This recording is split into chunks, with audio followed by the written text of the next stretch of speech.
Bonjour à tous, cette semaine on se retrouve de nouveau à la concession MG Motor de Charleville-Mézières du groupe Auto Bernard et cette fois c'est la vidéo que je vous avais promis, je vous avais dit qu'on est à frais.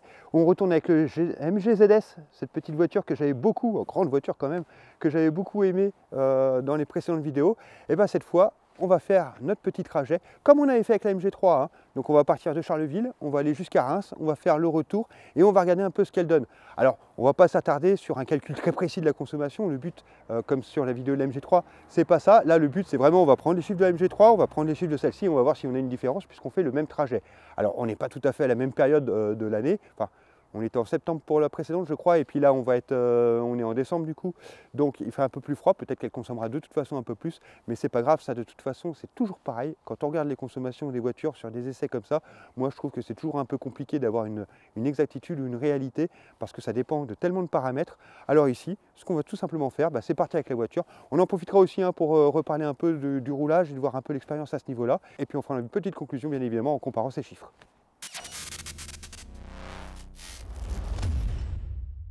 Et surtout les amis, mettez un pouce bleu, abonnez-vous, mettez un commentaire, c'est super important pour la chaîne. Merci beaucoup.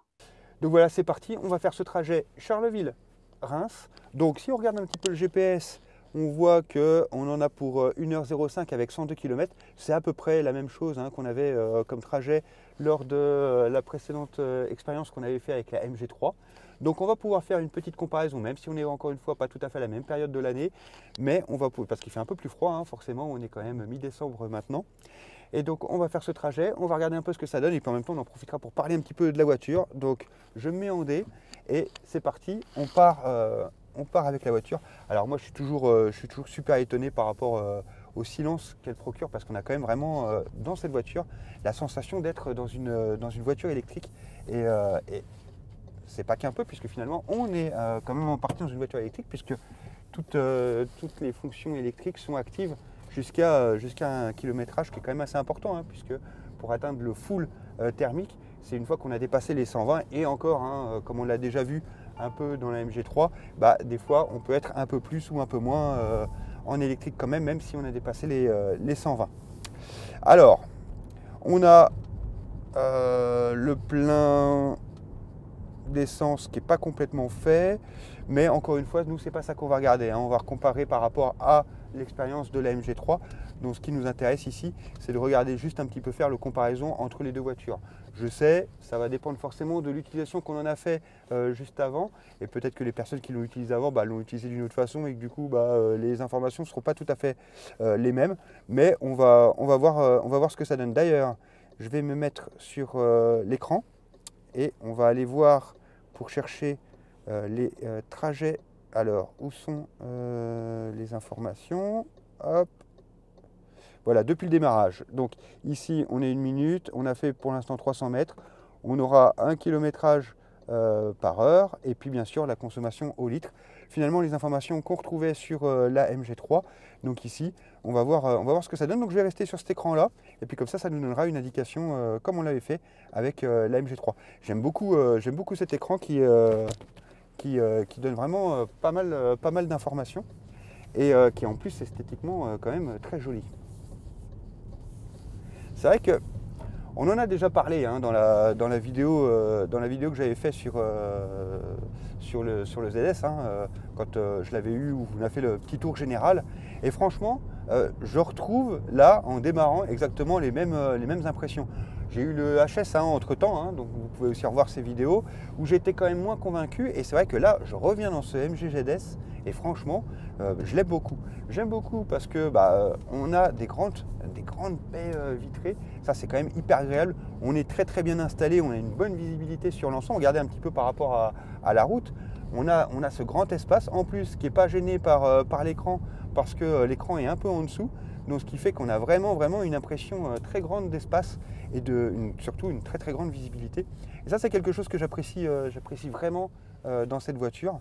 Et j'aime beaucoup aussi, vous avez vu la taille de cet écran. Donc on a 12 pouces ici sur cet écran central, qui a, je trouve, une bonne proportion, hyper lisible, très facile de lecture. Et puis regardez ce CarPlay, là j'étais dans la MG4 juste avant, c'est vrai que le fait de voir l'intégralité de cet écran ici, c'est quand même hyper intéressant d'avoir un écran si important et surtout hyper lisible. Ce qui fait que du coup, même si on est en train de regarder la route, on peut quand même rapidement jeter un coup d'œil par rapport à la taille et la définition de l'écran. On n'est pas perdu et on voit pas mal de choses. Donc on va rentrer sur l'autoroute, on va prendre la petite bretelle et puis c'est parti pour 1 heure de route. Alors comme sur le trajet qu'on avait fait avec la MG3, fatalement on va avoir beaucoup de zones à 110, un peu de zones à 130, mais la majorité du trajet sera à 110. De toute façon, on va faire comme on avait fait avec la MG3, on va rester sur les mêmes vitesses. Le but, encore une fois, c'est de faire cette comparaison entre les deux. Donc on ne fait pas de folie à ce niveau-là. Alors là, fatalement, pour l'entrée sur l'autoroute, on est passé un petit peu en thermique, hein, et puis on est censé retourner à un moment donné en électrique. Alors j'en profite pour faire une petite pause ici. Parce que vous allez voir, je vais vous montrer un truc qui est assez intéressant. Mais je m'arrête sur la voiture parce que c'est quand même pour ça qu'on fait la vidéo. Et regardez, il y a une chose que je n'avais pas remarqué, mais vous avez vu, on a donc une roue assez grande, hein, forcément, on est sur un SUV. Et pourtant, donc on est sur du 18 pouces ici, et regardez le disque de frein, il est quand même tout petit à l'arrière.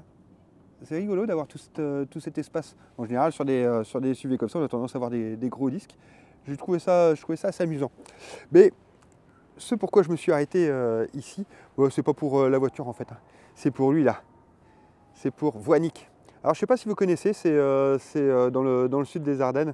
Voinic, c'est un grand sanglier énorme en métal qui se trouve sur une aire de repos. Et c'est une attraction qui est quand même assez rigolote. Donc c'est vrai que j'aime bien m'arrêter ici de temps en temps pour aller lui faire un petit coucou. Voilà. Donc on fait une petite pause et puis ensuite on va repartir. Alors, je vous reprends maintenant, on a fait un petit peu plus de trajet, donc il nous reste, si on regarde le GPS, il nous reste à peu près 38 km. Donc, on peut faire un petit bilan parce que j'ai déjà 2-3 choses à dire quand même sur la voiture en tant que telle. Donc déjà, on va regarder un petit peu la conso. Alors, il y a une chose que j'ai remarqué, c'est si on va dans les informations, alors je disais que cet écran, je le trouvais joli esthétiquement, etc. Mais il y a 2-3 choses que j'ai à dire dessus quand même. C'est-à-dire que, avec les boutons, donc on peut naviguer pour aller voir les informations. Donc moi, ce qui va m'intéresser là pour le moment, ce que je veux vous montrer, c'est ça, le flux d'énergie. Je suis sur le flux d'énergie, donc on peut voir quand on passe de l'électrique à la recharge, à l'essence. Et finalement, on remarque quand même assez rapidement, je trouve qu'on bascule beaucoup plus que sur la MG3, où la MG3, j'étais souvent en électrique, même quand j'accélérais un petit peu. Ici, vraiment, dès que j'accélère un petit peu, on passe à l'essence et vice-versa. Donc, la consommation est forcément un peu plus élevée. Et ça, c'est une chose que j'ai remarqué en comparaison par rapport à l'autre. Et oui, parce que, bon, il fait un peu plus froid, on est d'accord, mais l'autre chose aussi, et c'est de l'un d'entre vous qui me l'a fait remarquer dans un commentaire de la précédente vidéo sur la MG ZS, attention, effectivement, si on est aussi en dessous d'un certain degré, je ne me souviens plus exactement combien de degrés on était extérieur à ce moment-là, mais si on est sous un certain degré, alors le thermique va beaucoup plus être en action que l'électrique, ce qui peut peut-être expliquer ma sensation pour ce coup-ci aussi.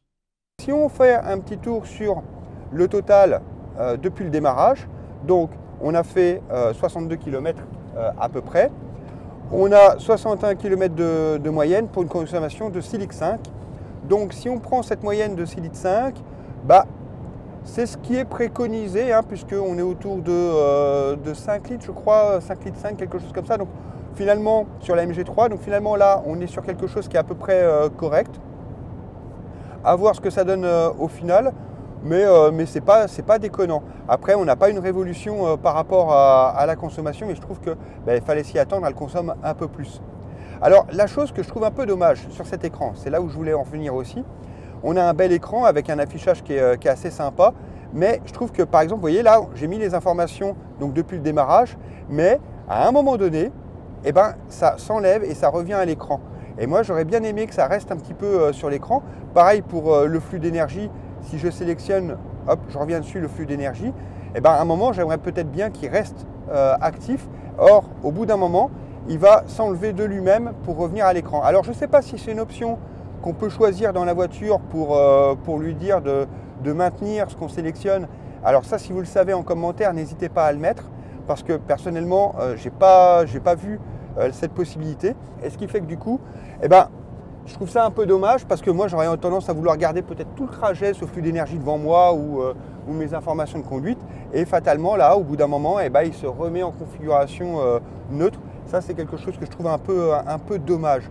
L'autre chose aussi, du coup, c'est que le kilométrage sur le côté, il n'est pas très lisible, je trouve. C'est un peu dommage. Je préférais comme sur la MG3 où au final on avait une partie de l'écran qui était juste dédiée à ce flux d'énergie ou à ces petites informations de conduite, hein, comme sur les autres véhicules, plutôt que de l'avoir en écran central comme ça, qui fait que du coup, au bout d'un moment, il l'enlève pour nous mettre d'autres informations et d'avoir ce kilométrage qui se trouve sur le côté un peu tout seul. Ça, c'est quelque chose que je trouve peut-être un petit peu dommage. L'autre chose du coup que je trouve un petit peu dommage aussi et que je constate, c'est l'insonorisation. Franchement, dans la voiture, c'est quand même assez bruyant, je trouve, sur ce trajet. Je n'avais pas ce sentiment que c'était aussi bruyant dans la MG3. Ici, je trouve que c'est quand même assez bruyant. On a tout le temps des flux d'air par-ci, par-là. Mais bon, peut-être qu'on est plus haut, on a plus de surface vitrée aussi, hein. Peut-être que finalement, ça joue aussi un petit peu sur l'insonorisation de la voiture. Mais je trouve que c'est un petit peu bruyant. Bon, encore une fois, c'est pas non plus dérangeant, hein, mais c'est à noter en différence. Voilà, eh ben, on va continuer le trajet. Sinon, oui, on peut parler un petit peu de la conduite. La conduite, par contre, moi, je suis assez fan. Elle se conduit vraiment toute seule. Même l'aide au maintien dans la voie, je trouve quand même qu'il est correct. Ici, contrairement à la MG4, je ne me sens pas obligé de le désactiver. Il peut rester présent, il va faire un petit bip de temps en temps, il va même me recaler. Alors j'ai noté que sur les lignes, il nous recalait un petit peu, des fois un petit peu plus en retard. Il dépasse un petit peu la ligne avant de se remettre. Mais ma foi, il le fait quand même. Donc ça, c'est quelque chose qui est plutôt positif. Franchement, la conduite de la voiture, moi je trouve que je suis plutôt... ouais. Elle fonctionne vraiment bien. Je suis à l'aise dedans, je me sens confortable et la conduite se fait vraiment assez simplement. Et c'est une bonne chose. Nous voilà arrivés à Reims, à la concession MG de Reims, qui appartient aussi au groupe Auto Bernard. Donc on a fait le trajet aller avec la MG ZS 2024. On va regarder un petit peu la conso, hein. Je vous mets sur le côté ici ce qu'on a fait avec la MG ZS maintenant. Je vous mets de l'autre côté ce qu'on avait fait avec la MG3 sur ce même parti de trajet.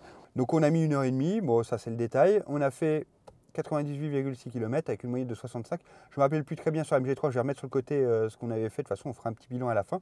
Et puis, on a une consommation de 6,1 litres. Alors, j'ai noté aussi que là, il nous reste 89 km d'autonomie. On verra pareil à la fin combien on avait de kilomètres. Je pense que c'est pas trop mal, honnêtement, par rapport à la route. On n'a fait que de l'autoroute, par rapport au gabarit de la voiture, etc. Je pense qu'on est quand même pas trop mal. Bon, on va regarder tout ça en détail une fois qu'on aura fait la suite du trajet. Bon, du coup, si on regarde les chiffres, au final, sur le trajet Charleville-Reims, donc en kilométrage, on est à peu près équivalent. Sur les kilomètres du compteur, on ne va pas trop s'y attarder parce que ce n'est pas forcément très intéressant, mais ce qui nous intéresse ici dans le comparatif, c'est les 6 litres 1 pour le ZS, les 5 litres 1 pour la MG3. Donc au final, en plus, sachant qu'il fait un peu plus froid maintenant qu'à l'époque de la MG3, finalement, on est sur une différence d'1 litre, ce qui est tout à fait logique par rapport au gabarit de la voiture et ce qui est indiqué dans la fiche technique, puisqu'on avait à peu près 1 litre qui est indiqué. Donc on est tout à fait dans le bon. Donc ça, c'est plutôt une bonne nouvelle. Je dirais même que vu que le fait qu'on soit finalement dans une période plus froide, c'est plutôt intéressant et c'est plutôt un bilan positif à ce niveau-là. Personnellement, moi, je vais me balader un petit peu à Reims. Je vais faire mes petits trucs, hein, je vais en profiter puisque je suis là pour la journée. Et puis, en fin d'après-midi, enfin dans l'après-midi, on retournera à Charleville-Mézières. Donc on se refera ce trajet Reims-Charleville-Mézières où on regardera aussi ce que ça a donné par rapport à la MG3 et puis on s'en fera une petite conclusion.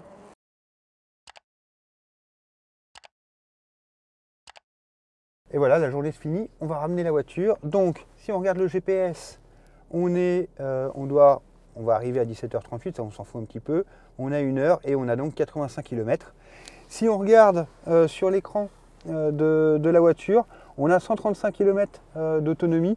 Alors à savoir que j'étais sur la réserve quand on est arrivé à Reims.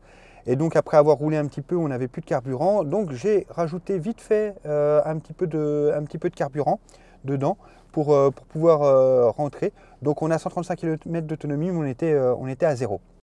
Bon, alors là, je vous dis une bêtise, parce que comme on l'a vu si vous revenez plus tôt dans la vidéo, on avait 89 km d'autonomie qui nous restait quand on est arrivé à Reims. Or, bon, je me suis promené un petit peu, j'ai fait 2-3 trucs, mais j'ai pas fait 89 km dans Reims. Donc, le fait que je n'ai plus de carburant au moment où je souhaite repartir, bah là, c'est peut-être un petit défaut ou quelque chose qui est inquiétant dans le sens où, bah, finalement, on peut se retrouver de 89 km d'autonomie à rien du tout en un rien de temps, ce qui veut dire que bah, pour planifier par rapport à une station-service, etc., on doit quand même être prudent à ce niveau-là. Ok, on est d'accord, hein, il y a un recalcul qui s'est fait, peut-être parce que je conduis différemment de ce que le véhicule a été conduit auparavant, mais bon, c'est quand même un petit peu étrange. Ou en tout cas, ça va demander une gestion un peu plus importante au niveau de la gestion du carburant. Voilà. Bon, et ben sur ce, c'est parti. On se met en route. Et puis on voit un petit peu sur la route. Et puis quand on sera arrivé. Et voilà, on est arrivé de retour. Bon, je ne vous ai pas filmé le trajet du retour parce que voilà, il n'y avait pas grand chose d'intéressant à dire. Là, on est de retour à la concession MG à Charleville-Mézières. Et on va faire un premier petit bilan. Alors déjà, il y a une ou deux choses que j'avais envie de vous dire. C'est que par rapport à la voiture, les sièges, eh ben, franchement, je suis quand même un petit peu surpris. Je m'attendais à ce que, dans le premier abord, au toucher, à la forme qu'ils avaient dans mon précédent essai, je trouvais qu'ils étaient vraiment bien, qu'ils étaient agréables, etc. Là, après 1 heure de route à l'aller et puis 1 heure de route maintenant sur le retour, bah, finalement, je ne les trouve pas si confortables que ça. J'avoue que je m'attendais à ce qu'ils soient un peu plus confortables. Bon, après, c'est pas catastrophique, encore une fois, par rapport à la voiture, à son prix. On est vraiment très bien placé. Point de vue de la consommation, c'est ça qui nous intéresse. Alors, si on regarde un petit peu sur l'écran, là, sur ce trajet du retour, bon, on a mis 1h11, on s'en fout. On a fait 85 km pour 72 km de moyenne, mais ça, encore une fois, on s'en fout aussi. Et puis, on a 5,7 litres de consommation. Alors là, ça, c'est plutôt intéressant. Encore une fois, on a la jauge d'essence. On était à 136 km d'autonomie quand on est parti. Là, on est à 88. Donc, pour 85 km, bah, le ratio, il est quand même pas trop mal. 5,7, c'est vraiment pas mal. Hein. Si on compare avec la MG3, où je crois que sur le retour, il va falloir regarder un peu plus précisément les chiffres, mais je crois qu'on était quand même aussi dans les 5 litres. Donc, encore une fois, hein, on peut recalculer, on peut choisir exactement. Ici, si on regarde simplement comme ça, un petit peu rapidement, les chiffres sur ces données, bah, c'est quand même pas si mal, quoi. Bon, bah du coup, si on se fait un bilan complet là, sur ce trajet de retour, hein, Reims-Charleville, eh ben, on s'aperçoit qu'on est descendu à 5,7 litres en consommation sur le ZS, alors qu'on était à 5,3 litres sur la MG3. Sachant qu'il fait plus froid, sachant que qu'on est sur un gabarit un peu plus grand, bah là, on est descendu sous le litre de différence entre les deux, ce qui est plutôt vraiment intéressant, je trouve. En tout cas, ce ZS est quand même vraiment bien à ce niveau-là et il n'a pas à rougir face à la MG3. En fait, même, ça continue de me confirmer ce que je disais dans l'essai précédent, c'est qu'au final, bah, le rapport, si on a besoin d'un véhicule quand même avec un peu d'espace, finalement, les quelques milliers d'euros demandés pour passer de la MG3 au ZS, ben, en fait, ils sont totalement justifiés de par l'utilisation et de par la gestion assez efficace quand même de ce moteur, il faut bien l'avouer. Alors si on fait une petite conclusion, je passe sur la consommation, on en a parlé juste avant, hein, j'ai mis les données et on a fait un petit off dessus. Là, je vais vous parler juste du coût de la voiture. Bah, honnêtement, si on se concentre uniquement sur le comportement et tout ça, le comportement routier, je le trouve vraiment excellent. Hein. Là, je peux en parler un peu plus parce que j'ai fait un peu de route avec. Excellent. Les deux petits reproches que je lui ferai, alors non, on va rester dans le positif. Donc vraiment, le comportement de la voiture, super. Sur la route, c'est vraiment génial. Les aides à la conduite, elles sont quand même vraiment bien sur ce véhicule. Pas grand-chose à lui reprocher. L'habitabilité et puis l'espace de vision est vraiment très chouette. Par contre, je mettrais un, deux, trois petits bémols, c'est sur finalement les écrans. L'écran en tout cas du côté conducteur, l'autre il est vraiment parfait, l'infodivertissement, mais par contre celui conducteur, c'est vrai que les infos, des fois c'est pas très clair, il y a beaucoup trop d'infos dedans, de lumière, etc. et de design qui fait que du coup on s'y perd parfois un peu. L'autre chose aussi, c'est que je m'attendais à ce que les sièges soient quand même peut-être un peu plus confortables.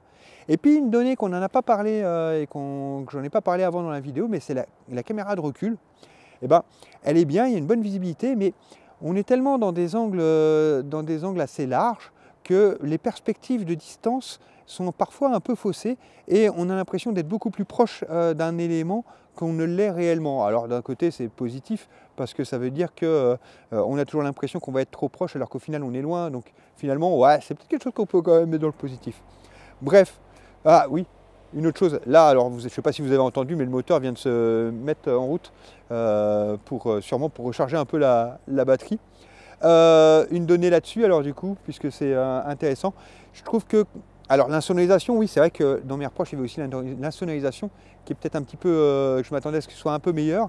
Et d'ailleurs, de ce point de vue-là, du coup, quand on accélère sur une entrée un petit peu fort d'autoroute, et le moteur se met en route. Et là, c'est vrai que je trouve qu'on l'entend plus, qu'il est plus présent que dans la MG3, alors qu'on est sur un gabarit plus grand. Alors peut-être qu'il y a plus de résonance dans celle-ci, dû à une isolation peut-être moindre aussi, à voir. Dans tous les cas, ça reste quand même une très bonne voiture pour son prix. Et honnêtement, pour 27 000 €, on a quand même une voiture très bien équipée avec un gabarit qui est quand même assez exceptionnel. Donc elle reste quand même dans mes favorites.